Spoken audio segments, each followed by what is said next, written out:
So আমরা আজকে যে টপিকটা দেখবো এটা হচ্ছে থ্রেড।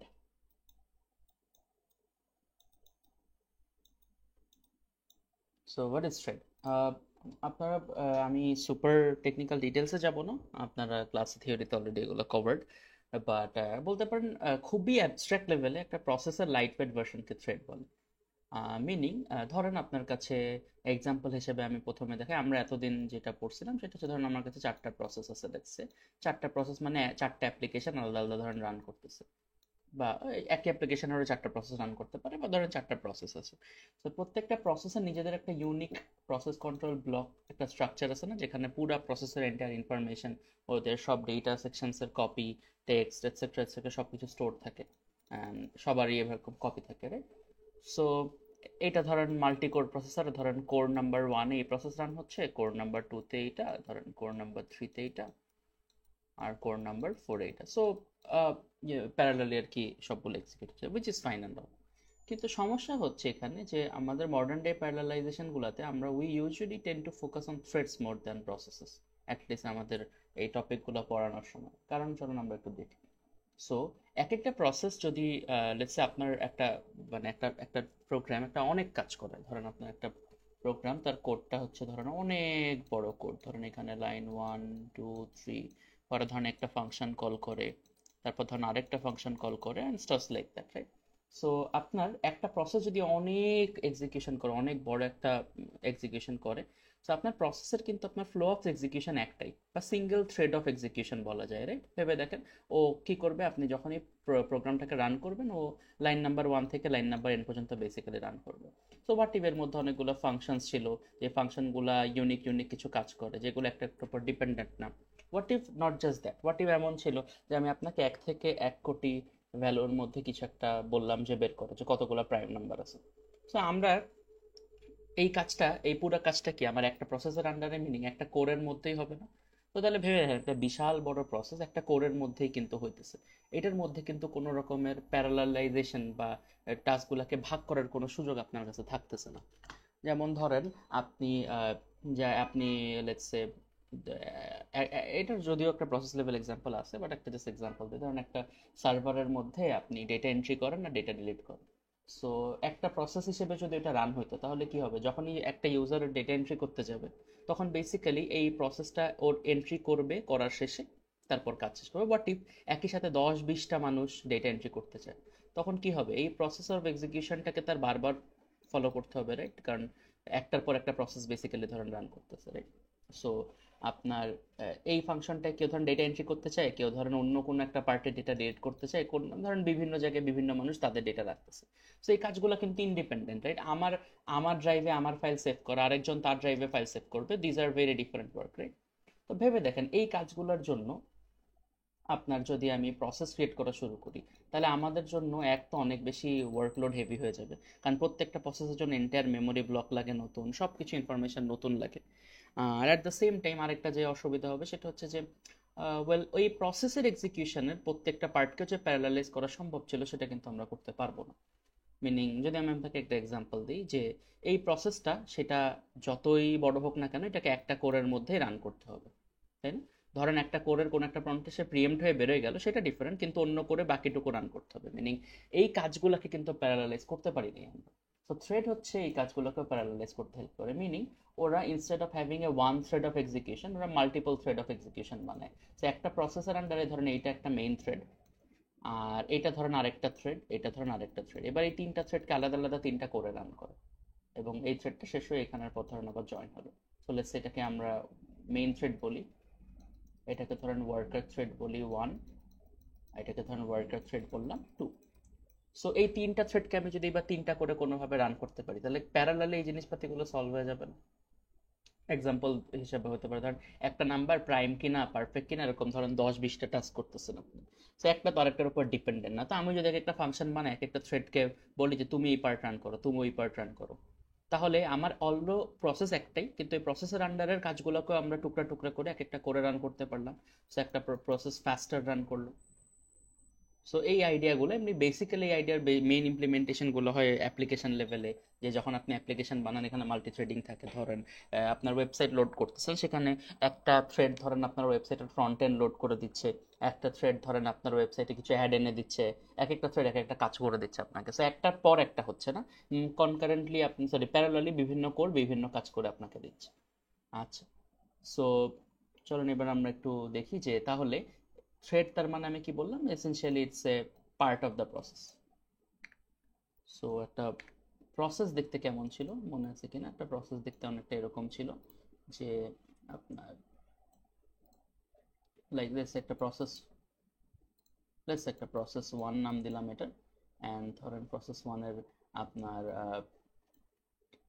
টেক্সট সেকশন ছিল যেখানে কোডগুলা ওদের ইনস্ট্রাকশনসগুলো স্টোর থাকতো, একটা ডেটা সেকশন ছিল যেখানে ইনিশিয়ালাইজ ভ্যালুসগুলো থাকতো, আর একটা হিপ ছিল যেখানে ডাইনামিক আর অ্যালোকেটেড ভ্যালুগুলো থাকতো, রাইট? আর একটা ছিল স্ট্যাক। সো অরিজিনালি আমরা যেই এতদিন দেখছি সেগুলো হচ্ছে সিঙ্গেল থ্রেডেড প্রসেস দেখছি, মিনিং একটা স্ট্যাক আর একটা থ্রেড অফ এক্সিকিউশন, যে লাইন ওয়ান থেকে এন পর্যন্ত জাস্ট টানা রান করো বেসিক্যালি। সো এখন আমরা দেখবো যে মাল্টি থ্রেডেড এনভায়রনমেন্টে ওই একটা প্রসেসেরই আপনার এই স্ট্যাকটা আসলে একটা থাকে না। সো যেহেতু আমরা বললাম রাইট, এক একটা ফাংশন বা এক একটা পার্টকে, আইসোলেটেড পার্টকে এক একটা থ্রেডের কাছে কাজ করাইতে দিচ্ছি, রাইট? এবং আইসোলেটেড পার্টকে কাজ করাইতে দিচ্ছি বলেই তো আমরা পরে আবার যদিও আপনারা মিডে সিঙ্ক্রোনাইজেশন পড়বেন, সো সেই ক্ষেত্রে আপনারা জানেন যে এর কারণে আপনারা পরে আবার যদি বিভিন্ন কাজ একসাথে সলভ হয় সেটাকে আবার আমাদের কোথাও সিঙ্ক্রোনাইজ করে আবার আমাদের ভ্যালুসগুলোকে আবার এক জায়গায় অ্যাসেম্বল করতে হয়। সো এগেন, সো তার মানে ধরেন লেটস সে আমার প্রসেসে তিনটা থ্রেড আছে, তাহলে এরকম দেখতে হবে। সো একটা স্ট্যাক থাকবে, এই ধরেন এটা থ্রেড ওয়ান নাম দিলাম, এটা ধরেন আরেকটা ইউনিক স্ট্যাক থাকবে, তার নাম ধরেন থ্রেড টু এটা ইউনিক স্ট্যাক থাকবে, ধরেন ST1 ST2 ST3 লিখে দিলাম, এবং ধরেন এটা thread number 3। So that they have their own unique execution flow বা thread of execution। তো এই যে কাইন্ড অফ এমন দেখতে দেখেন যে আগে আমরা পড়ছিলাম যেটা সেটা ছিল এটা, আর মাল্টি থ্রেডেড এনভায়রনমেন্টে এই যে প্রসেসটার একটু আইডিয়াটা চেঞ্জ হয়েছে।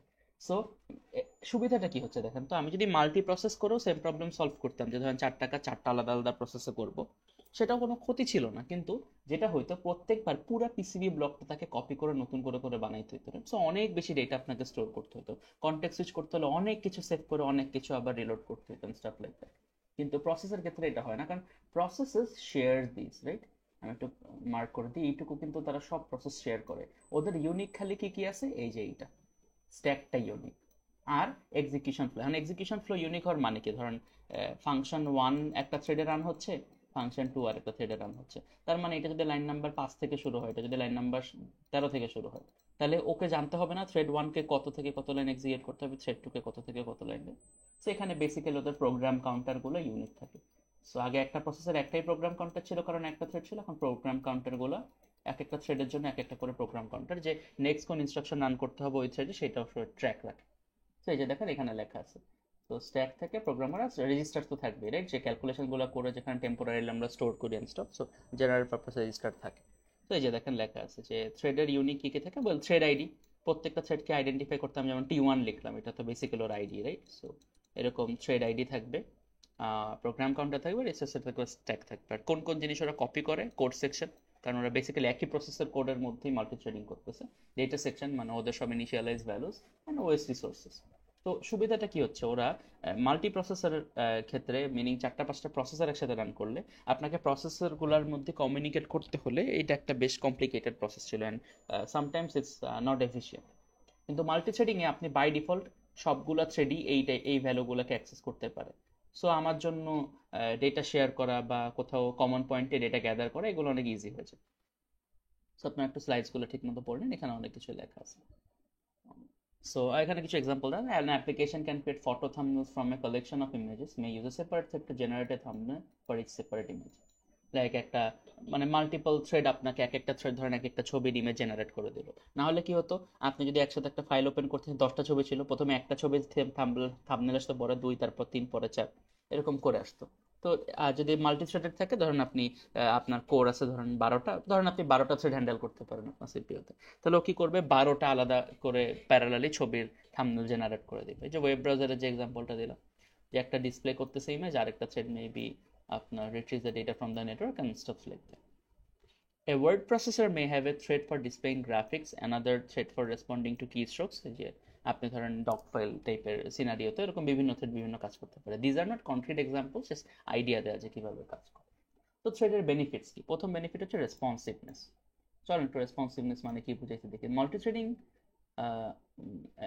Multi-threading an interactive application may allow program to continue running even if part of it is blocked or is performing a lengthy operation. যেমন ওই যে আপনি টেক্সট লিখতেছেন ধরেন, তো আপনি টেক্সট লেখা অবস্থায় আপনার গুগল ক্রোমের লেটসে আপনি একটা মেল লিখতেছেন, অ্যান্ড গুগল ক্রোমে লগ ইন ঢুকলেন, ঢুকে জিমেলে যে একটা মেল লিখতেছেন. সো আপনার মেল লেখা অবস্থায়ও কিন্তু ওর ব্যাকগ্রাউন্ড প্রসেসগুলো চলতেছে, রাইট? যে নতুন কোনো মেল আসলে সেটা রিসিভ হচ্ছে. সো এরকম আরও কাজ হইতেছে. সো রেসপন্সিভনেস বাড়ায় যে কোনো একটা পার্টিকুলার পোর্শন অফ ওয়ার্ক যদি ব্লকও থাকে বা যদি অনেক লেন্দি অপারেশনও করে, তার মানে এই না যে আপনার পুরো বেসিক্যালি হোল প্রোগ্রামের রেসপন্সিভনেসটা ওখানে হল্ট হবে. সো দেখেন ইউজার ইন্টারফেস ডিজাইন করতে এটা হেল্প করে. যেমন user clicks a button that results in a performance of time consuming operation. A single thread application would be unresponsive to the user until the operation have been completed. In contrast, the time consuming operation is performed a separate asynchronous thread. The application remains responsive to the user. Meaning ধরেন আপনি কোনো কিছু click করছেন, সেটার জন্য কোনো একটা বিশাল process হবে, সেই প্রসেস অবস্থা আপনার পুরো অ্যাপটা হ্যাং না হয়ে ওটা ওর মতো কাজ করতে দিবে, আপনি এমনি আপনার নর্মাল সফটওয়্যারটা তারপরেও করতে পারবেন. সো রিসোর্স শেয়ারিং করার কথা তো কেবল বললামই একটু আগে, যে যেহেতু ওরা বাই ডিফল্টই অনেক কিছু শেয়ার করে, প্রসেসের সব ডেটা অলমোস্ট শেয়ার করে স্ট্যাকটা বাদে. সো রিসোর্স শেয়ারিং করার জন্য ইজি.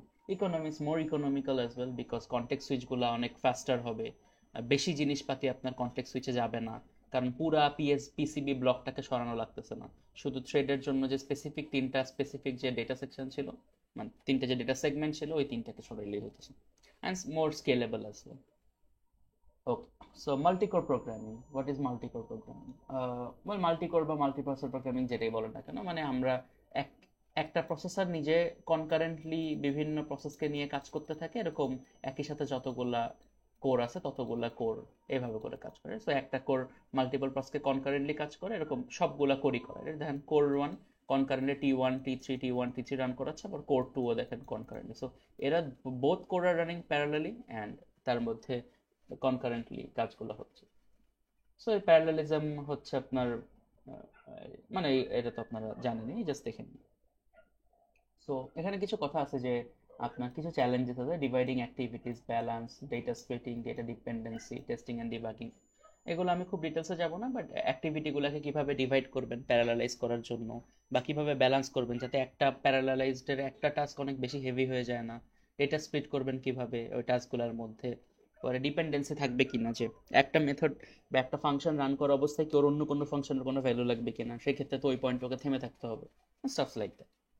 আচ্ছা, সো এখানে দেখেন মাল্টিকোর প্রোগ্রামিং এর আপনার ডেটা প্যারালালিজম আর টাস্ক প্যারালালিজমের ব্যাপারটা বলা. সো মাল্টিকোর প্রোগ্রামিং এর আমরা দুইটা আইডিয়া ইউজ করি. এক হচ্ছে ডেটা প্যারালালিজম, মিনিং আপনার ডেটা যদি খেয়াল করেন, এই যে দেখেন ডেটাটাকে 4 টুকরা করে দিছে এবং এক এক টুকরা এক এক করে পাঠাইছে কাজ করতে. সো বেসিক্যালি ডেটাগুলা কন্টিনিউয়াস না, মিনিং আমি এই পার্ট এবং এই পার্ট আইসোলেট করে কাজ করতে পারবো.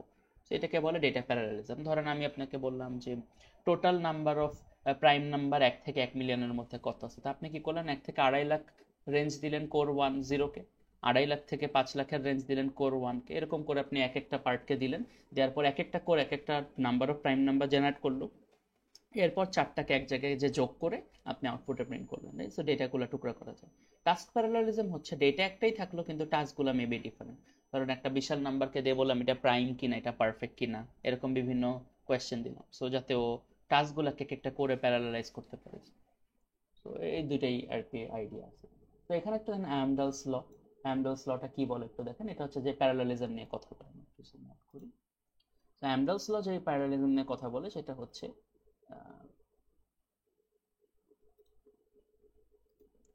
সো ও যে প্যারালালিজম নিয়ে কথা বলে এটা হচ্ছে যে আপনার একটা যতগুলা কোর বাড়বে তো আপনার পারফরমেন্সের স্পিড আপ সর্বোচ্চ কত হতে পারে সেইটার আপনার একটা এস্টিমেশন আপনাকে দেয়. So how does it work যদি দেখেন এখানে আপনার একটা কোডের মধ্যে সব তার প্যারালালাইজ না, রাইট? ইভেনচুয়ালি তো আপনাকে কাজগুলো করে ব্যাক আসতে হবে আপনার আবার মেইন থ্রেডে, রাইট? যাতে সেখান থেকে আবার কাজ কন্টিনিউ করতে পারে। তো সব তার প্যারালালাইজ করা সম্ভব না। তো আপনার একটা কোডের মধ্যে কতখানি serialised portion, meaning sequential portion, যেটুকু প্যারালালাইজ না, এইটা হচ্ছে এস দিয়ে ডিফাইন করে, ঠিক আছে? আর কতখানি পোর্শন প্যারালালাইজ সেটা তার মানে কি, যদি টোটাল নাম্বার হয় 1, তার মধ্যে যদি সিরিয়ালাইজ থাকে এস, তাহলে 1 মাইনাস এস করলে প্যারালালাইজড হয়েছে কতটুকু সেটা ডিফাইন করা যায়। সো স্পিড আপটা কাইন্ড অফ ডিপেন্ড করা হচ্ছে যে S plus 1 minus S, meaning এটাকে পি প্যারালালাইজও বলতে পারেন, P divided by N. Divided by N, N হচ্ছে নাম্বার অফ কোর্স, যে আপনার কয়টা কোর আছে। তো প্রথমে যদি আমি আপনাকে সেম এক্সাম্পলটা সলভ করে দিই, একটা কোরের জন্য অ্যান্সার মনে রাখবেন অলওয়েজ এক হয়। খুবই সিম্পল, কেন দেখেন। সো এখানে এটা 1 এস আর 1 মাইনাস এস যদি করেন, তো ধরেন এখানে হচ্ছে আপনার 25% হচ্ছে সিরিয়ালাইজ, তার মানে প্যারালালাইজ হচ্ছে 75%। আর যেহেতু এন ইকোয়াস টু 1, তার মানে কি হচ্ছে 1, তো 25 যোগ 75 করলে কত আসে? সরি, আমি 25 কেন, 0.25 আর 0.75, রাইট? তাহলে দেখেন তো, এটা যেহেতু 0.75 বাই ডিভাইডেড বাই 1, মিনিং শুধু 0.75, তাহলে 0.25 যোগ 0.75 মানে 1, তাহলে 1 বাই 1 ইকুয়ালস টু 1। সো একটা কোরের জন্য আসলে আমরা করি না, আমরা করি কি, একটা কোরের সাপেক্ষে বাকি কোরের জন্য কোর বাড়লে কিরকম স্পিড বুস্ট আপ হবে সেটা দেখি। So what if same problem দিলাম, সো এটা হচ্ছে 0.25 সিরিয়ালাইজ, এইটা ধরেন 0.75, আর কোর ধরেন এখন দুইটা ইনস্টেড অফ একটা, এটা ধরেন দুইটা। তখন আপনি যদি উত্তর বের করেন, উত্তর আসবে 1.6, মিনিং একটা কোর থেকে দুইটা করে জাম্প করলে 1.6 টাইম পারফরমেন্স গেইন আসবে। তো সিমিলারলি আপনাকে যদি বলা হয় যে এগুলো সবকিছু একটা কোরের সাপেক্ষে বলা, যায় তো আপনাকে যদি এইভাবে বলা হয় যে দুইটা কোর থেকে চারটা করে জাম্প করলে কেমন হবে, আগে দুইটা কোরের জন্য তো সবাইকে আগে একটার সাপেক্ষে বের করবেন যে একটার পার্সপেক্টিভে দুইটার স্পিড আপ কত হবে, একটার পার্সপেক্টিভে চারটার স্পিড আপ কত হবে, তারপরে এই দুইটার মধ্যে স্পিড আপের যে গ্যাপ, সেটাই হবে আপনার পারফরমেন্স গেম। সো এই যে দেখেন এখানে ম্যাথসটা অ্যান্সার দেওয়া আছে, ম্যাথসটা আপনারা করে নিন। ওকে, এবার আমরা দেখবো হচ্ছে user level thread versus kernel level thread, এই জিনিসটার মানে কি, এটা সিগনিফিকেন্স কি, এগুলো আমরা দেখব। সো ওয়েল, এগেইন আপনার আপনি যখন কাজ করেন আপনাদের প্রসেসের ক্ষেত্রে একটা ইউজার লেভেল প্রসেস ছিল, কিছু কার্নেল লেভেল প্রসেস ছিল, রাইট? সো ইউজার লেভেল প্রসেসগুলো কি করতো, যে ইউজার লেভেলেই সলভেবল কাজগুলো করে দিত, কিন্তু যখনই কোনো সিস্টেম কল হইতো তখন ওকে কার্নেলে শিফট হয়ে যেতে হতো, কার্নেল মোড, যাতে সিস্টেম কলগুলো সলভ করতে পারতো।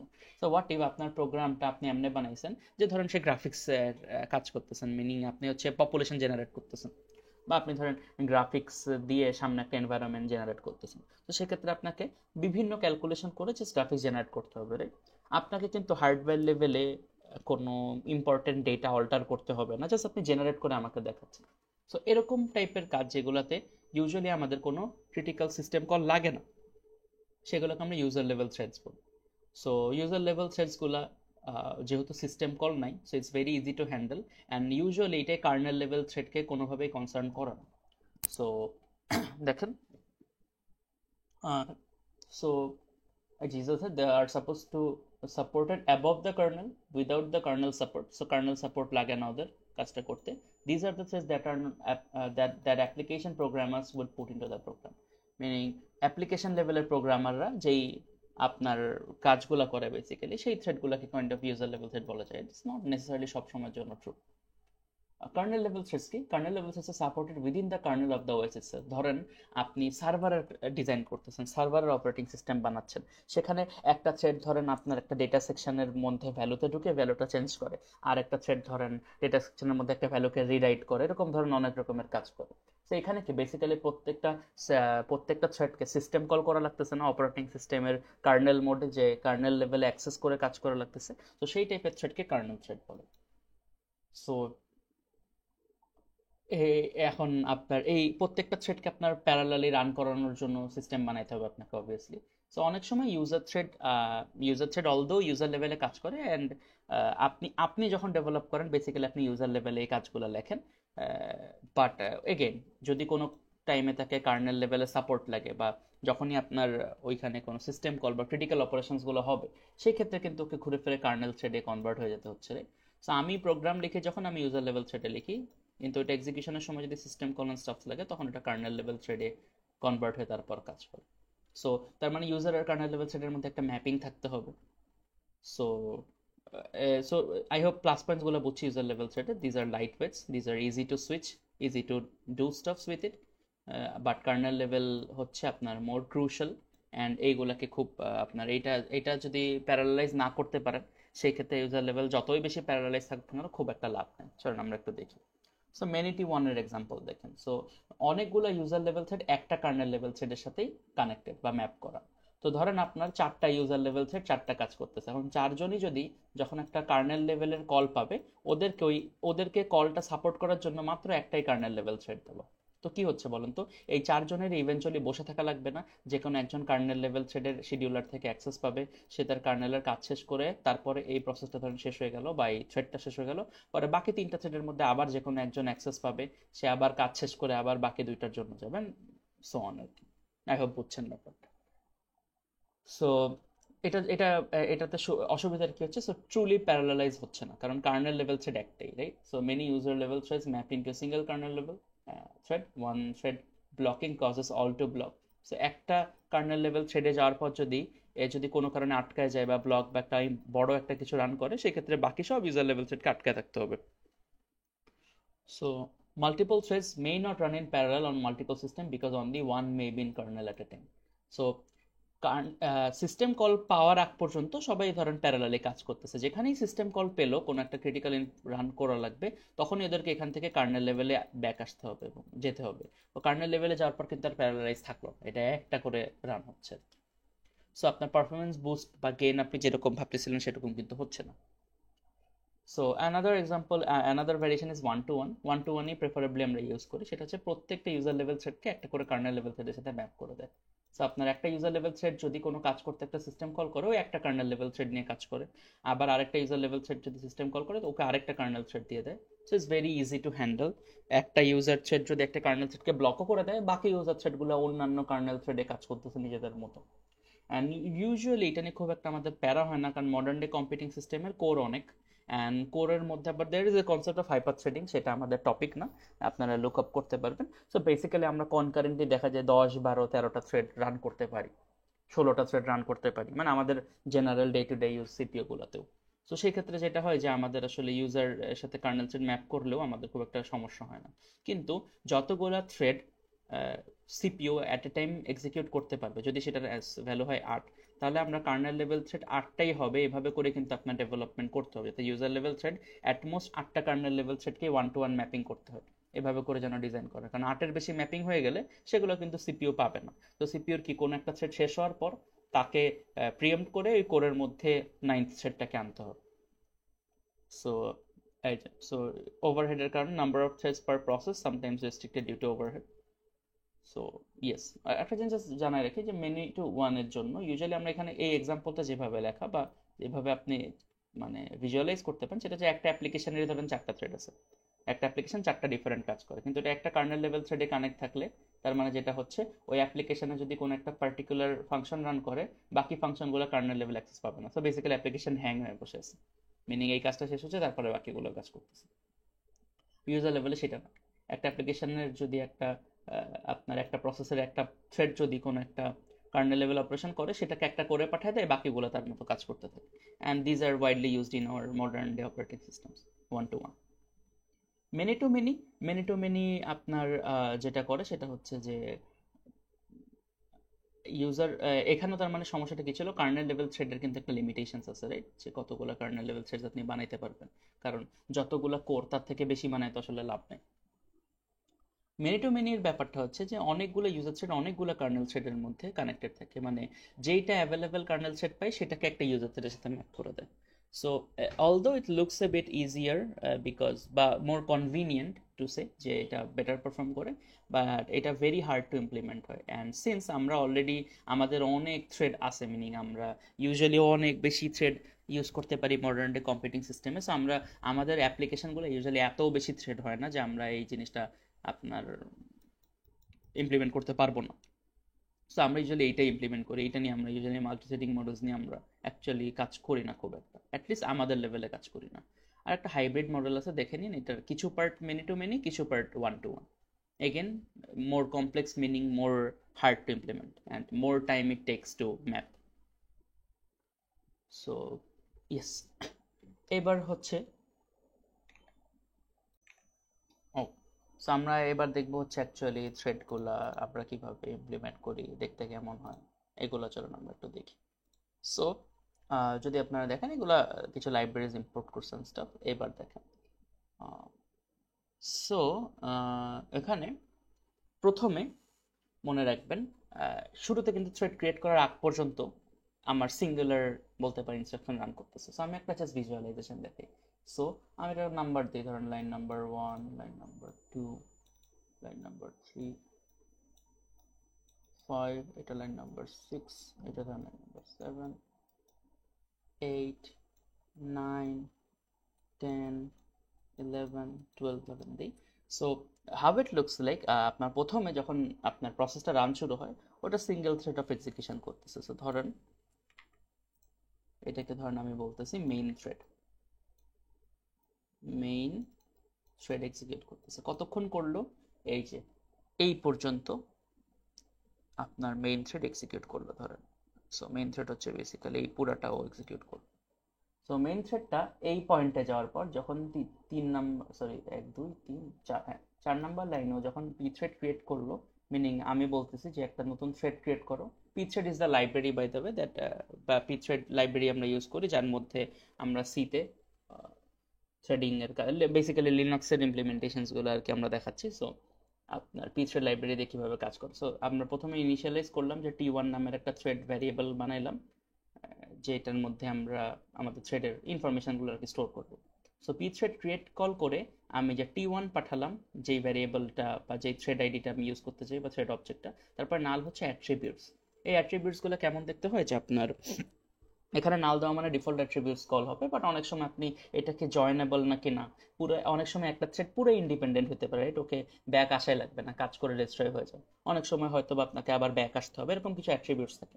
এই অ্যাট্রিবিউটসগুলোকে স্পেসিফাই করতে আমরা এখানে ইউজ করি। এগেন আপনার এটার কনসার্ন, আমরা নাল দিয়ে বেসিক্যালি কাজ করবো। এরপর আপনি দিবেন কোন ফাংশনটা বা কোন মেথডটাও আপনার এই থ্রেডটা এক্সিকিউট করবে। সো আমার ফাংশনটা হচ্ছে ফাঙ্ক থ্রেড, এই যে এইটা। সো এখানে এই যে দেখেন ফাংশনটার নাম দেওয়া। কিপ ইন মাইন্ড ফাংশনটার নাম দিবেন, প্যারামিটারগুলো এখানে দিবেন না, প্যারামিটার দিবেন এই কমার পরে। সিন্স এটা ভয়েড আর্গুমেন্টস নাই, মানে কোনো আর্গুমেন্ট নাই যেটা প্যারামিটারে নাল পাঠাইছে। সো বেসিক্যালি 4 নাম্বার লাইনে পি থ্রেড ক্রিয়েট হওয়ার পরে কি করলো, এখান থেকে আরেকটা নতুন থ্রেড তৈরি হলো, থ্রেড 1। আর এটা কি করবে, থ্রেড 1 হচ্ছে এই ফাংশনটাকে রান করবে 7 থেকে 11। 7 থেকে 11 কিন্তু মেইন থ্রেড রান করবে না। সো বেসিক্যালি আমি যদি দেখি লাইন 1 থেকে ধরেন 4 রান করছে, 1 থেকে ধরেন লাইন নাম্বার 4 রান করছে। এদিকে থ্রেড 1 লাইন 7 থেকে 12 রান করছে। 12 রান করার পর সে জয়েন হয়ে গেছে। এই যে জয়েন কলটা দেখছেন, জয়েন কল করে আমরা থ্রেডটাকে আবার মেইন থ্রেডের সাথে মার্জ করে দিই, যে তুমি তোমার কাজ শেষ করে মেইন থ্রেডে ব্যাক আসো। সো জয়েন কল হচ্ছে 5 নাম্বার লাইনে, রাইট? তাইলে মেইন থ্রেডের 5 নাম্বার লাইনে ওর এক্সিকিউশন শেষ করে ব্যাক আসছে। আসার পর এই থ্রেড কিন্তু অলরেডি কাজ শেষ। আসার পর তারপর ও মেইন থ্রেড তার বাকি কাজ শেষ করছে। সো এই যে এই এক্সিকিউশনটা, এই মেইন থ্রেডের এক্সিকিউশনটা আর থ্রেড 1, বা এটাকে ওয়ার্কার থ্রেড বলে অনেক সময়, ওয়ার্কার থ্রেডের এক্সিকিউশনটা আমি এইটুকু পার্ট কিন্তু ইন্ডিপেন্ডেন্টলি আরেকটা করে করতে পারবো, আর মেইন থ্রেড তার মতো নিজের আরেকটা করে কাজ করতেছে, রাইট? সো যখনই জয়েন কল হয়েছে, জয়েন কলটা কাইন্ড অফ আপনার ওই ওয়েট কলের মতোই অনেকটা বলতে পারেন, যে এই জয়েন কল হওয়ার মিনিং যে থ্রেডগুলো আমি বানাইছি, ধরেন আপনার জয়েনেও প্যারামিটার পাঠিয়ে দিতে হবে, আপনি তো 10-12টা থ্রেডও বানাইতে পারেন। কোন থ্রেডটাকে জয়েন করবেন, ওই থ্রেডটা শেষ হলে তারপর ওকে মেইন থ্রেডে মার্জ করার পরই মেইন থ্রেড আবার রান করা শুরু করবে। সো এইটা হচ্ছে আপনার আইডিয়াটা আর কি থ্রেডের এক্সিকিউশনের। সো চলেন আমরা এই প্রবলেমটাকে সলভ করি। সো আমার কাছে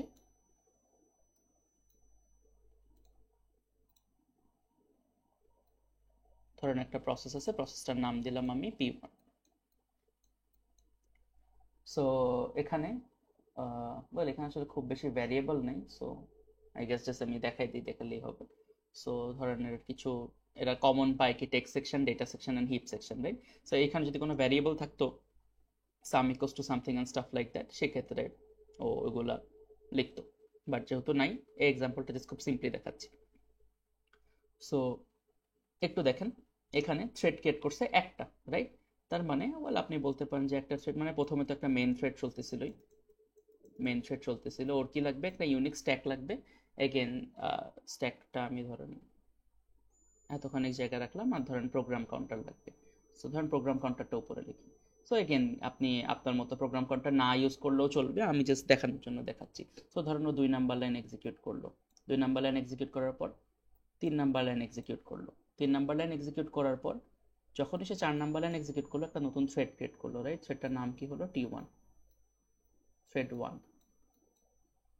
সো এবার কিন্তু দুইটা থ্রেড চলে আসছে, রাইট? এবং এই থ্রেড 1 কি করবে? এই ফাংশনটা কল করবে। ওর যেহেতু কোনো ডিফল্ট আর্গুমেন্ট, কোনো আর্গুমেন্ট নেই, তো স্ট্যাকে আপাতত কিছু লিখি নেই। সো ও যখন ফাংশনটা কল করবে, থ্রেড, ওখানে চলে যাবে ও, এবং তাহলে ওর প্রোগ্রাম কাউন্টার শুরু হবে 7 নাম্বার লাইন থেকে। ও কি করলো? Default argument, sorry void argument, মানে কোনো আর্গুমেন্ট ও নেয় নাই। ওরপর 8 নাম্বার লাইনে যে কি করলো? এন্টার্ড ইন থ্রেড, এটা প্রিন্ট করলো। করার পর ওরা 9 নাম্বার লাইনে গেল। এই কিন্তু মেন থ্রেড কিন্তু তার 5 নাম্বার লাইন এক্সিকিউট করতে পারতেছে না, কারণ কি? ও 5 নাম্বার লাইন বেসিক্যালি 5 নাম্বার লাইনে এসেও আসলে বসে আছে আর কি। কারণ ও তো থ্রেড 1 শেষ না হলে তারপরে প্রসিড করবে না, যেহেতু জয়েন করে দিছি। আমি বলতেছি যে you wait for the thread 1 basically. So 9 number লাইনেও for int i equals to 0, মানে ওর স্ট্যাকে একটা টেম্পোরারি ভ্যারিয়েবল আই, যেটার ভ্যালু শুরুতে থাকলো 0, এবং আই কে লেস দেন 3 ইয়ার্স। তাহলে প্রিন্ট করলো কি? Thread comma i, meaning thread, মানে এটা আসলে টাইম সিরিজ বোঝা যায়। থ্রেডে 0 সেকেন্ড আছে, থ্রেডে 1 সেকেন্ড, থ্রেডে 2 সেকেন্ড। সো এটার পর কি হবে? আবার আয়ের ভ্যালু বাড়বে। সো ধরেন দুইটা দুইটা করে, এই মেন থ্রেড একটা করে রান হচ্ছে, থ্রেড 1 একটা করে রান হচ্ছে। সো সিন্স এখানে জয়েন কল করছে, এই করে কিন্তু থ্রেড 1 মানে মেন থ্রেডটা বেশিক্ষণ রান করবে না, মানে স্টাক হয়ে বসে থাকবে যতক্ষণ আর থ্রেড 1 তার কাজটা শেষ করতেছে আরেকটা করে। আর সিঙ্গুলার কোর হলে তো বুঝছেনই, এটাকে প্রিএম করে বের করে এটা কাজ করবে। সো এরপরের বার আই এর ভ্যালু আপনার 0 থেকে ইনক্রিমেন্ট হয়ে হলো 1, হওয়ার পর আবার গেল, এবার থ্রেড 1 প্রিন্ট হলো।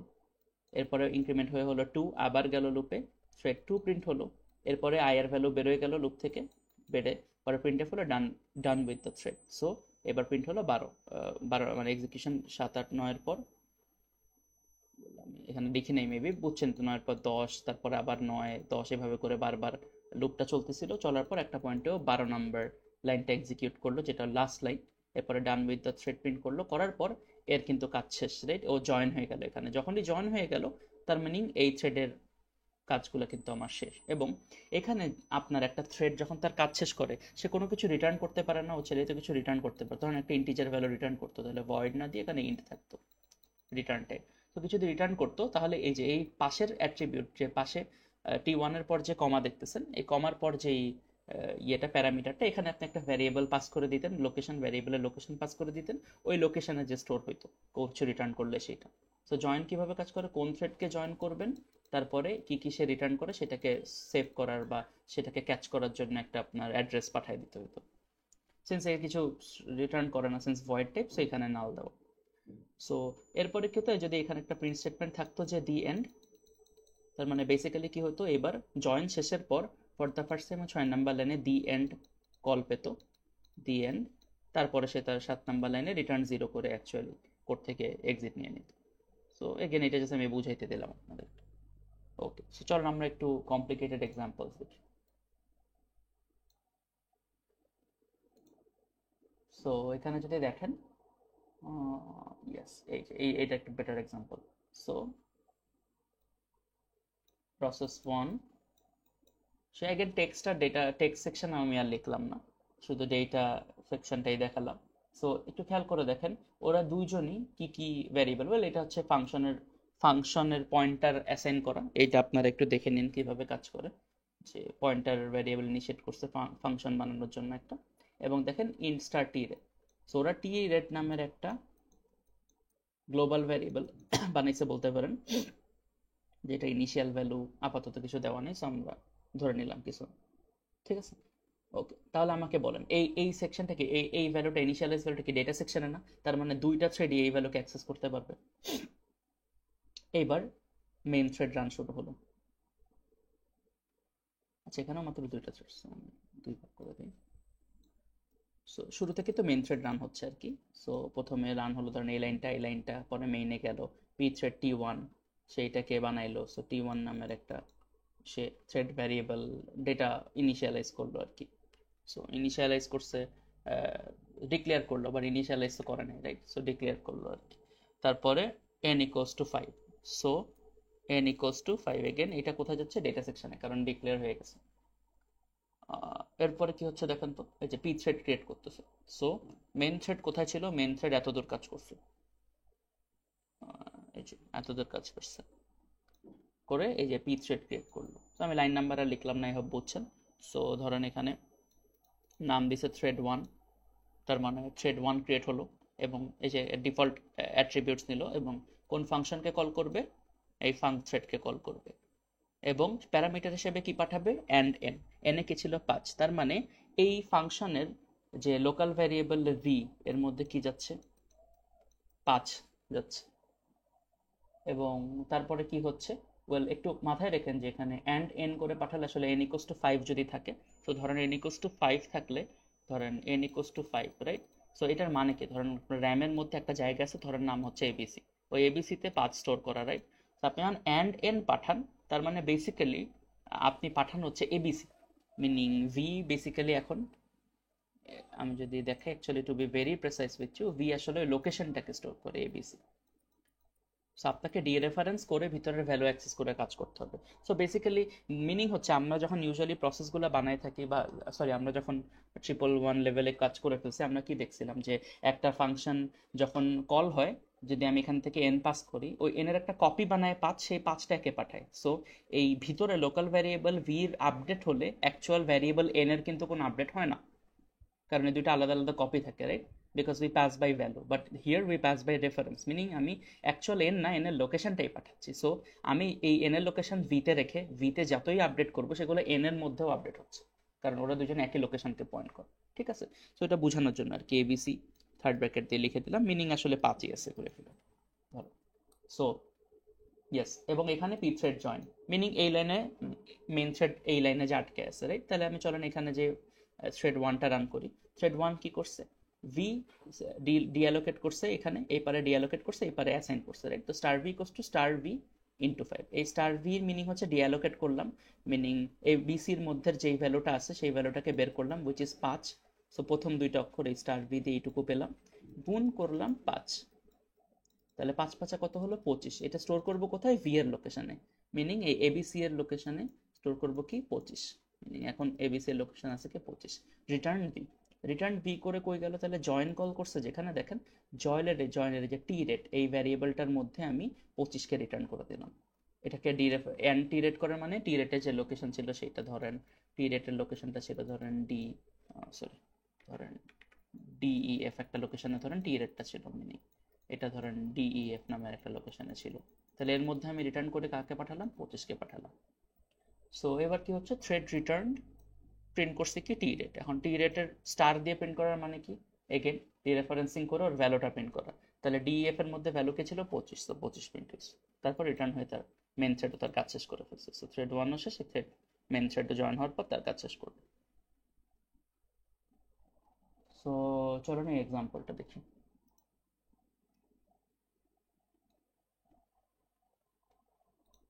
সো এগেন এখানে এখানে কি দুইটা থ্রেড ক্রিয়েট করছে নাকি একটা?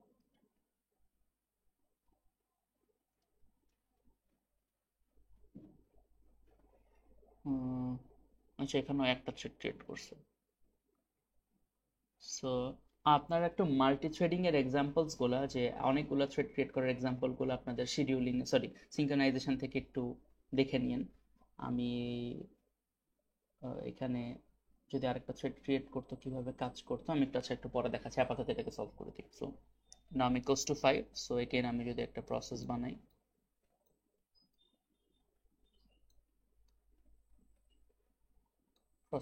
প্রসেসের মধ্যে সবাই শেয়ার করবে হচ্ছে ডেটা সেকশনে নাম ইকুয়ালস টু 5, এবং টি1 পি থ্রেড বানাচ্ছে, ওরা ক্রিয়েট করতেছে টি1 নাল, এবং এই ফাংশনটা কল করতেছে উইথ অ্যান্ড নাম, মিনিং 5-এর লোকেশনটা দিয়ে আর কি। সো বেসিক্যালি আপনার 5-এর লোকেশনটা যদি আমি এইভাবে লিখি, নাম ইকুয়ালস টু 5 না লিখে ধরেন নাম ইকুয়ালস টু এ, যে এ ভ্যারিয়েবলের বা এ লোকেশনের মধ্যে আছে ধরেন 5, তাহলে এখানে বা এখানে আপনি পরের পাশে 5 লিখেও রাখতে পারেন, সমস্যা নেই। সো থ্রেড মেন থ্রেড তো কল করছিলই, মেন থ্রেড তো তার মতো কাজ করতেছিলই। সো থ্রেড ওয়ান কি করলো, থ্রেড ওয়ান ক্রিয়েট হয়ে say in star N, meaning N equals to ওই এ, ওই লোকেশনটাকে সে কপি করলো, তার প্যারামিটারে প্রিন্ট করলো কি এন্টার ইন থ্রেড। সিন্স এটা জয়েন, সো মেইন থ্রেড কাজ করবে না এখন। সো তার মানে মেইন থ্রেড এখানে আটকে আছে আর নর্মাল থ্রেড ওয়ান ওয়ার্কার থ্রেডটা কাজ করতেছে। সো ও কি করলো, এন্টার ইন থ্রেড এটা দিল, দেওয়ার পর কি হলো, if star N mod two equals to 0, so dereference করলো স্টার এন কে, করলে পারলো এর মধ্যে আছে 5। এখন 5 মড 2 করলে কি ইকুয়ালস টু 0 আসে না? আসে না। যেহেতু আসে না তার মানে এলসে গেল। এলসে যেও কি করলো, পি থ্রেড এক্সিট কল করলো। এখন এই এক্সিট ফাংশনটা কি করে আমি একটু পরে আপনাদেরকে বুঝাচ্ছি, যে অনেক রকমের ফাংশনস আছে, যে কলিং ফাংশনসগুলো আপনাদেরকে জানতে হবে। বাট ভেরি সিম্পলি সে, যে এগুলাকে একটা সিগন্যাল ফাংশন বলে, যে আপনি ধরেন চাচ্ছেন যে আপনার থ্রেডের কাজ এখানেই অ্যাব্রাপ্টলি থামাই দিতে, যে এখান পর্যন্ত থ্রেডটা কাজ করবে, ও এক্সিট করে বের হয়ে যাক, ওর আর কোনো কাজ করার দরকার নেই। সেক্ষেত্রে কি করবে, এক্সিটের একটা এক্সিট স্ট্যাটাস বা একটা এক্সিটের ভ্যালু নিয়ে সে রিটার্ন করবে, যেই ভ্যালুটা লেটসে আপনি, it helps you to understand যে কী কারণে ওর থ্রেডটা কাজ করতে পারেনি বা এক্সিট করছে। তো পিথ্রেড এক্সিট ফাংশনটা কল করছে, কল করার পর এখানে পাঠাইছে কি দেখেন, স্টার এন, মানে ডিরেফারেন্সিং করছে আগে এন কে, মিনিং 5 বের হয়েছে এখান থেকে। তারপরে এটাকে গুণ করছে আবার স্টার এন দিয়ে, মিনিং ডিরেফারেন্সিং করছে এন কে, মিনিং এর মধ্যে থেকে 5 বের করছে। এটাকে আবার গুণ করছে স্টার এন, মিনিং ডিরেফারেন্সিং করে 5 দিয়ে গুণ করছে। তাহলে 5 গুণ 5 গুণ 5 কত, 125। ও 125 নিয়ে এই জয়েনে রিটার্ন চলে গেল। ওর নিচের লাইনটা কিন্তু আর এক্সিকিউট করলো না, কারণ ফাংশন ইজ ওভার। পিথ্রেড এক্সিট করার মানে অলমোস্ট ফাংশন রিটার্ন করে দেওয়ার মতো, যে ফাংশন ইজ ওভার। সো দেখেন এই অপারেশন কমপ্লিটেড কিন্তু প্রিন্ট হয়নি। তাহলে এখানে গেল এই টি রেড ভ্যারিয়েবলের মধ্যে কি পাঠালো, এখান থেকে 5 গুণ 5 গুণ 5 125 পাঠালো, রাইট? তাহলে টি রেট ভ্যারিয়েবলটা এই যে এখানে ছিল, এটার মধ্যে আমি এখানে লিখতে ভুলে গেছিলাম, সরি। সো টি রেটের মধ্যে যদি একটা লোকেশন থাকে ডি ধরেন, ডি এর মধ্যে অ্যাকচুয়ালি আছে কত, 125। সো এবার কি করলো, thread return with the value T rate, এবং কত পেলো এখান থেকে, 125 পেলো, অ্যান্ড রিটার্ন হয়ে গেল। সো এই যে এই দুইটা লাইন সে আউটপুট হিসেবে দেখাইলো। আমরা এখন একটা এক্সাম্পল দেখবো, আপনাদের প্র্যাকটিস শিট থেকে আনা। আমি জাস্ট আপনাদেরকে ওভারভিউ দিব, অবভিয়াসলি আপনারা নিজেদের মতো সলভ করবেন, কিছু ওভারভিউ। সো দেখেন এগেন আমি যদি একটা প্রসেস বানাই, এখানে দুইটা থ্রেড ক্রিয়েট করা আছে। সো এক্সাম্পলটা কনভিনিয়েন্ট হবে আপনাদের জন্য। সো ধরেন আগেন প্রসেসের ধরেন নিজেদের শেয়ার্ড ভ্যারিয়েবল একটা প্রসেসের শেয়ার্ড ভ্যারিয়েবল ধরেন var equals to 0,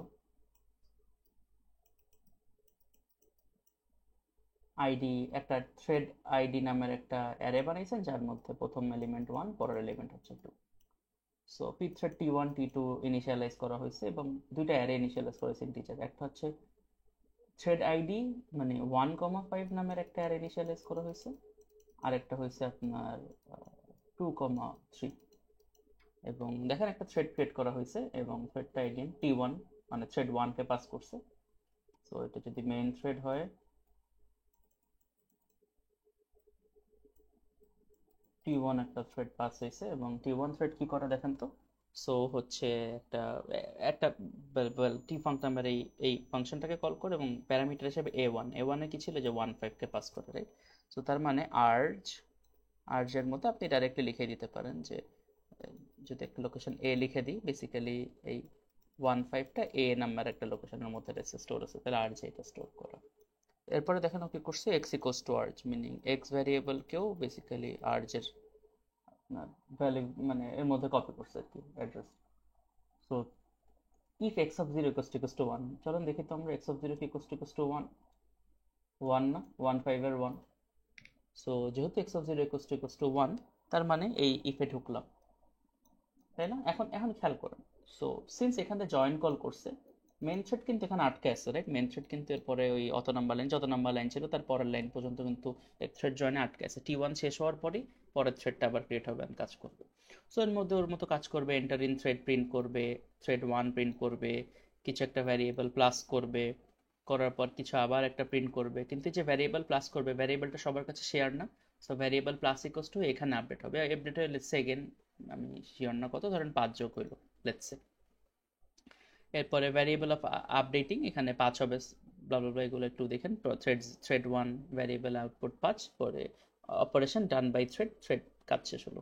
এর পরের বার থ্রেড যখন পরের বার এই জয়েন হওয়ার পর যখন আবার একটা থ্রেড টু ক্রিয়েট হলো, এবার তার মতো এ টু অ্যারেটা নিয়ে পাস হলো, মিনিং আর জি কোস টু যদি আমি বি দেই, আর বি যদি বেসিক্যালি এই A2 হয় আর কি, তাহলে এটা পয়েন্ট হলো। সো এক্স ইকুয়ালস টু এবার বি, এবং সে তার মতো আবার কি করলো, ভার মাইনাস ইকুয়ালস টু ইট, তার মানে বি এর মধ্যে ছিল 3, তাহলে 5 - 3 করলে কত আসে, 5 - 3 ইকুয়ালস টু করলে আসে 2। সো 2 থাকলো, রাইট? এরপর ও 2 প্রিন্ট করলো অ্যান্ড বাকি কাজ করলো। সো মানে একই সাথে কি আপনি শেয়ার্ড ভ্যারিয়েবলটা আর করে অ্যাক্সেস করে কাজ করতেছে, এটা জাস্ট দুইটা থ্রেড করতেছে, এটা দেখান। সো হোয়াট ইফ এখানে আপনার জয়েন্টটা না দিতেন, যদি এখানে থ্রেড 1 আর থ্রেড 2 জয়েন্ট না দিতেন, সেক্ষেত্রে কি হতো? সো এগেইন এই জিনিসটা যদি এখানে যদি জয়েন্টগুলো লাস্টে থাকতো, তাহলে ওরা দুইজনই শেয়ার্ড ভ্যারিয়েবলটাকে অ্যাক্সেস করতো। এবং let's say for an example multicore প্রসেসরে ওরা দুইজনই এই শেয়ার্ড ভ্যারিয়েবল একই সাথে over plus equals to x করে ও মাইনাস ইকোয়াস টু এক্স করে, তাহলে এই লাইনটা যদি একই সাথে দুইটা কোড রান করতো, এই জায়গাটাই আমাদের সেই ক্রিটিক্যাল সেকশন এরিয়াটা না, যেখানে আমাদের ডেটা ইন্টিগ্রিটিটা ভেঙে যেত পরের লেকচারটা যেটা আমরা শিখছি। সো এই ইস্যুগুলোকে সলভ করতে আমরা পরে সিঙ্ক্রোনাইজেশন দেখব। সো মাথায় রেখেন এই জন্য আমরা আমাদের এক্সাম্পলগুলোতে কাইন্ড অফ আমরা সিরিয়ালাইজ বা সিকোয়েন্সিয়ালি রান করবে, প্যারালালি না, এভাবে করে ডিজাইন করে থাকি ইউজুয়ালি থ্রেডে, আনলেস সিঙ্ক্রোনাইজেশন ইমপ্লিমেন্ট করা থাকে। ওকে, সো চলেন আমরা এবার দেখবো হচ্ছে যে থ্রেডিং এর ফার্দার টপিকসগুলো। সো প্রথম যেটা আমরা বলবো সেটা হচ্ছে যে ইমপ্লিসিট থ্রেডিংটা কি। বল, এত আস্তে আস্তে আপনাদের এত প্রবলেমগুলো আমরা এত টুকরা টুকরা থ্রেডে ভাগ করতেছি, অ্যান্ড বড় বড় সার্ভার লেভেল ওয়ার্কগুলো এত বেশি থ্রেড হেভি হয়ে যাচ্ছে, অ্যান্ড অনেক অনেক বেশি ডাইনামিক হয়ে যাচ্ছে, যে আমাদের নিজেদের ডেভেলপারদের অ্যাপ্লিকেশন লেভেলে এতগুলো থ্রেড ক্যালকুলেট করা, এক্সপ্লিসিটলি সব ক্যালকুলেশন করে দেওয়া কঠিন হয়ে যাচ্ছে। So we are starting two shift towards implicit threading, যেখানে থ্রেডিং এর অ্যাকচুয়াল কাজটা কম্পাইলার আর রান টাইম লাইব্রেরিরাই করে দিবে। সো দেখেন এখানে লেখা আছে যে চ্যালেঞ্জেস আউটলাইন আর্লিয়ার, ডিভাইডিং অ্যাক্টিভিটিসে যেসব ডিভাইড করতে ঝামেলা হয়ে যায়। সো এই এত কিছু হ্যান্ডেল করতে, so from the application programmer to the compiler run টাইমে আমরা থ্রেডিং এর রেসপন্সিবিলিটিসগুলো পাস করে দিই।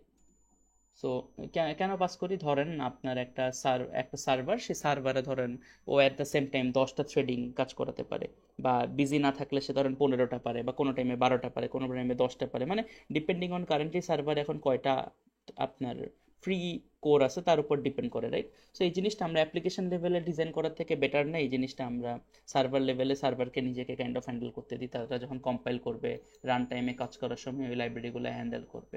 তো এরকম বিভিন্ন আইডিয়াজ আমরা শিখবো। তো প্রথম আইডিয়াটা হচ্ছে thread pool. What is thread pool? তো ধরেন আপনার সার্ভারে আপনি ধরেন 1000 ইউজার আপনার সার্ভারে কিছু কিছু জিনিস রাখতে চায় তাদের নিজেদের ডেটাতে, সেরকম ধরেন 1000টা ইউজার রাখতে চায়, কিন্তু আপনার ধরেন সার্ভারে টোটাল আপনি অ্যাট দ্য সেম টাইম 10টা থ্রেড রান করতে পারেন, মানে অ্যাট দ্য সেম টাইম আপনি 10টা মানুষকেই থ্রেডিং করে আর কি ওকে থ্রেডে অ্যাক্সেস দিতে পারেন, বা 10 জনের কাজ একসাথে করতে পারেন। সো সেই ক্ষেত্রে আপনি যদি ভেবে দেখেন যে আপনি কিভাবে এগুলো অ্যাসাইন করবেন, so one of the way কি, আপনি 10 জনকে নেবেন, 10 জনকে সিরিয়ালে নেবেন এবং 10 জনের জন্য 10টা নতুন থ্রেড ক্রিয়েট করবেন। 10 জনের কাজ শেষ হবে, কাজ শেষ হওয়ার পর 11 জনকে নিয়ে আরেকটা নতুন থ্রেড ক্রিয়েট করবেন, একটার কাজ শেষ হলে এরকম করে কাজ করতে পারেন। But it gets very hard to maintain না, এবং প্রত্যেকবার থ্রেড ক্রিয়েট করেন ইটসেলফ একটা ইনিশিয়ালাইজ করতে তো টাইম খরচ হচ্ছে, এবং আপনার যেহেতু আপনার তো একটা অবভিয়াসলি কম্পিটিশনাল লিমিট আছে, তো আপনি চাইলেও ধরেন 10টার উপর থ্রেড রান করতে পারেন না। সো এই বারবার এই ক্যালকুলেশনটা করা বা বারবার এই ইনিশিয়ালাইজেশনগুলো করা কাইন্ড অফ আপনার কাছে হেফটি হয়ে যায়।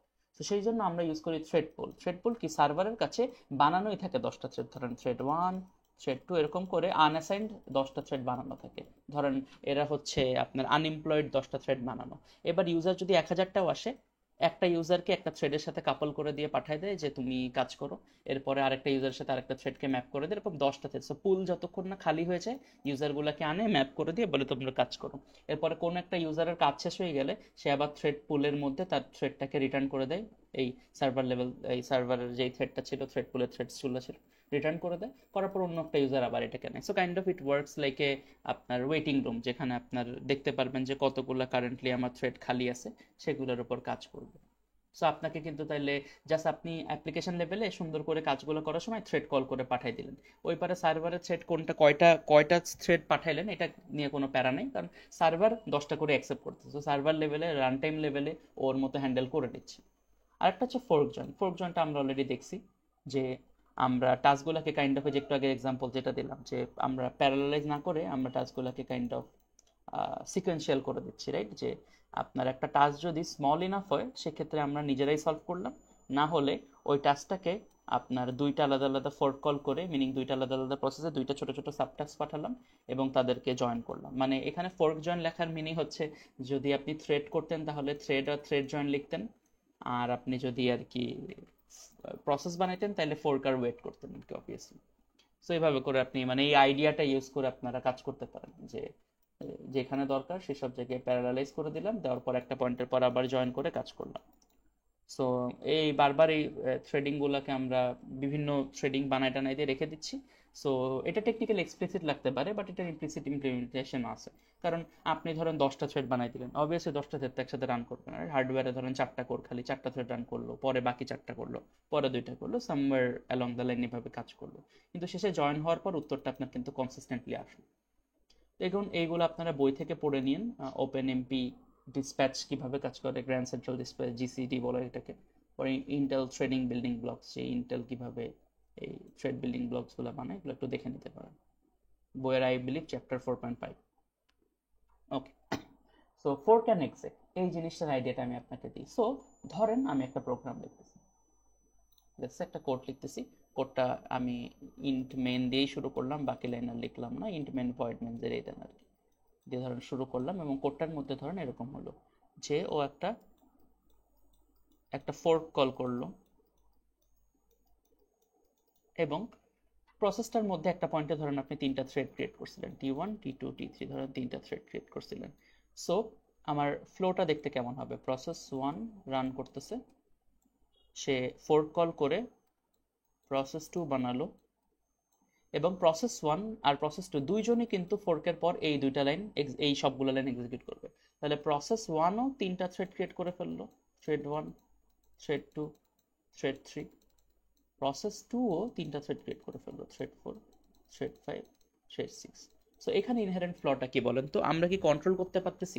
4টা যদি মাত্র ফোর্ক কল করি, মিনিং 2^4টা যদি প্রসেস তৈরি হয়, প্রত্যেকটা প্রসেসে যদি same amount of thread create করে, আপনার কম্পিউটার ওভারলোড হয়ে যাওয়ার একটা চান্স আছে না? বা তার থেকে মেন কথা, আপনি মেবি এইভাবে চানও না করতে।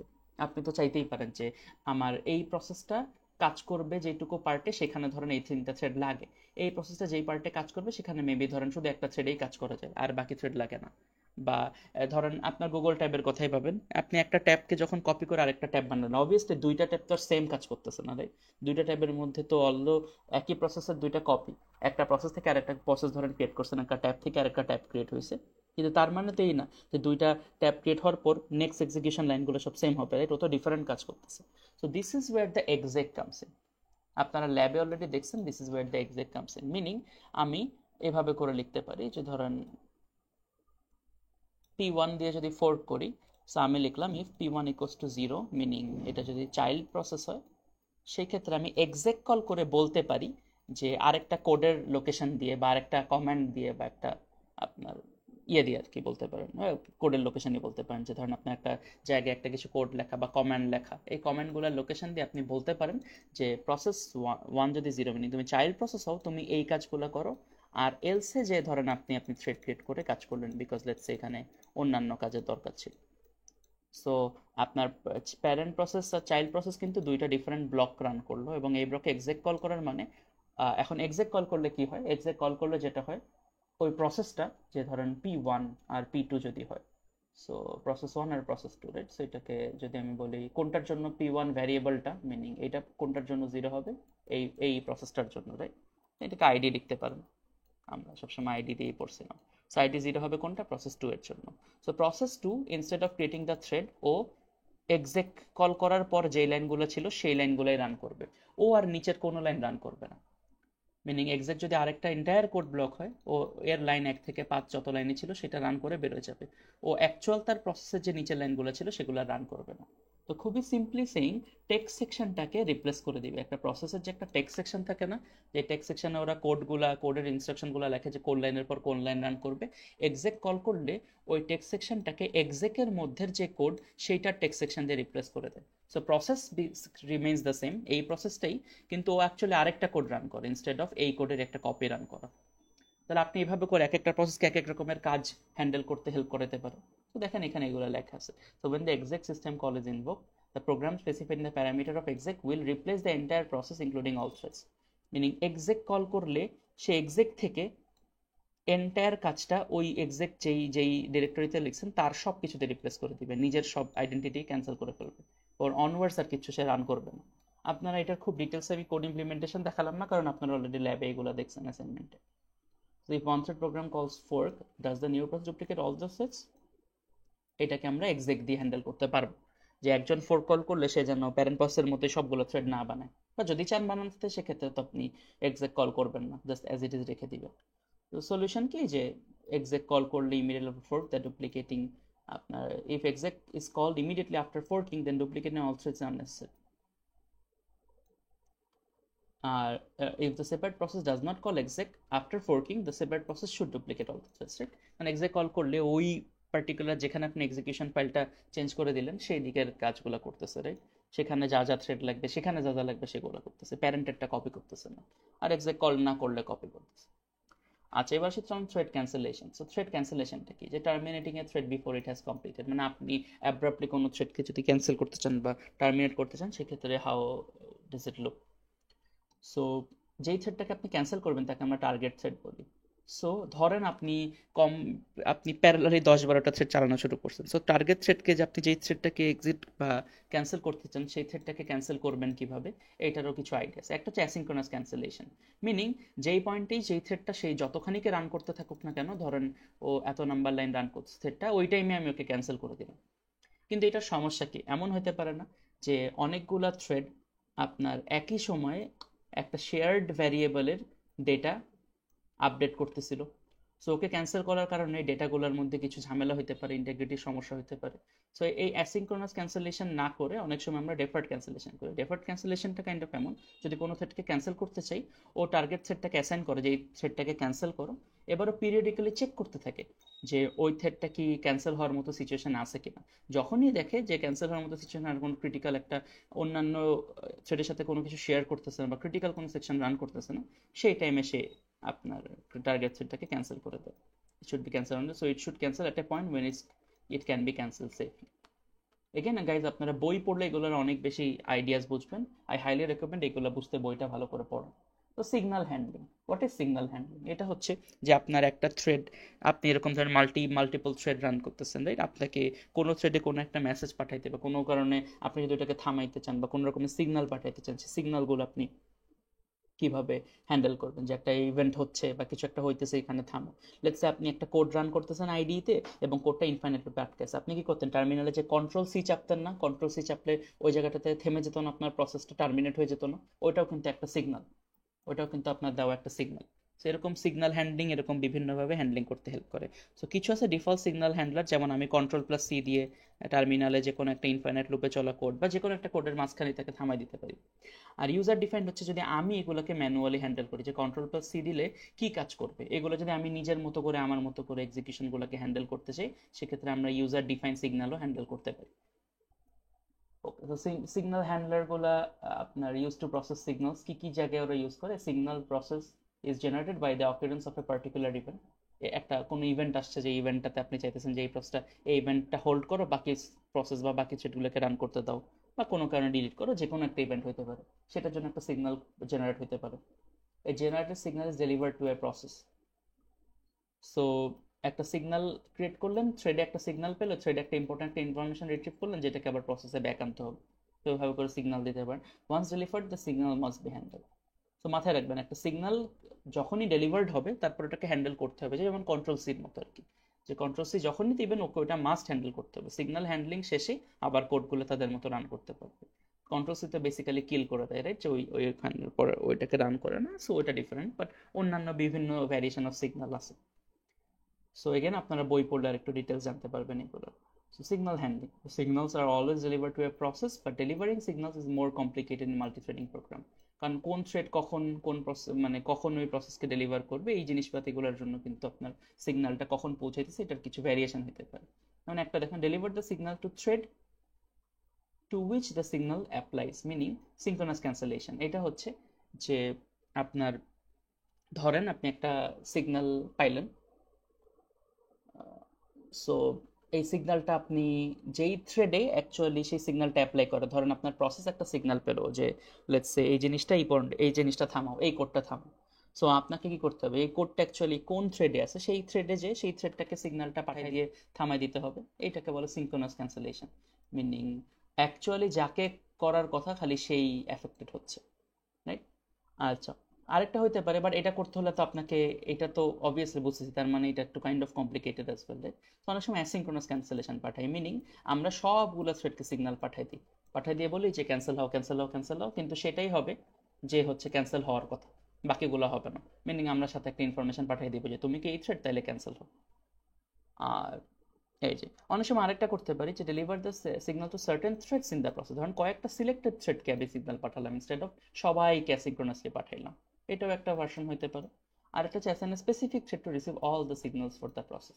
আমরা একটা থ্রেডই রাখতে পারি যে থ্রেডের কাজ হবে সব ইম্পর্টেন্ট সিগন্যালগুলোকে রিসিভ করা এবং সেই প্রসেসকে পাঠাবে যে এই যে জিনিসগুলো এখানে এখানে ইন্টারাপ্ট হচ্ছে, মানে কাইন্ড অফ একটা মিডল ম্যান হিসেবে কাজ করতে পারে। এগেইন বই পড়লে আপনাদের থেকে আরো বেটার আন্ডারস্ট্যান্ডিং পাবেন। সো থ্রেডিং এর কিছু ইস্যুস বলবো। সো প্রথম ইস্যুটা হচ্ছে যে fork and exact system call, যে সবগুলো থ্রেডকে ডুপ্লিকেট করব নাকি এক্সেক কল করে করে আমরা কিছু কিছু থ্রেডকে ডুপ্লিকেট করাবো, কিছু প্রসেসের সাথে যে আরেকটা প্রসেস চাইল্ড প্রসিকিউটর ডুপ্লিকেট করাবো না, এই জিনিসপাতিগুলো হ্যান্ডেল করবো। Thread cancellation. So thread cancellation হচ্ছে টাস্ক টার্মিনেট করব কখন, এই টার্মিনেশনটা কি ওই যে একটু আগে যেটা বললাম আর কি, যে এমন মোমেন্টে না হয় অ্যাসিনক্রোনাসলি, যে এমন মোমেন্টে না হয়, সো অ্যাসিনক্রোনাসলি না, ইফ নট রং, হ্যাঁ ইয়েস অ্যাসিনক্রোনাসলি ক্যান্সেল না হয়, যাতে আপনার ডেটা করাপ্ট হয়ে যায়। এই জিনিসপাতিগুলো বুঝা, এগুলো একটা থ্রেডের ইস্যু, যে এই জিনিসগুলো হ্যান্ডেল করতে পারতে হবে। সিগন্যাল হ্যান্ডলিং, সিগন্যালটা কোথায় ডেলিভার্ড করবেন, কোথায় করলে এফিসিয়েন্টলি হ্যান্ডেলড হবে, এমন জায়গায় ভুল জায়গায় ডেলিভার্ড না করে দেন যাতে ওই থ্রেডটা আটকায় বসে থাকে, ওই সিগন্যালটাকে হ্যান্ডেল করার মতো ক্যাপাবিলিটি ওই থ্রেডের নেই।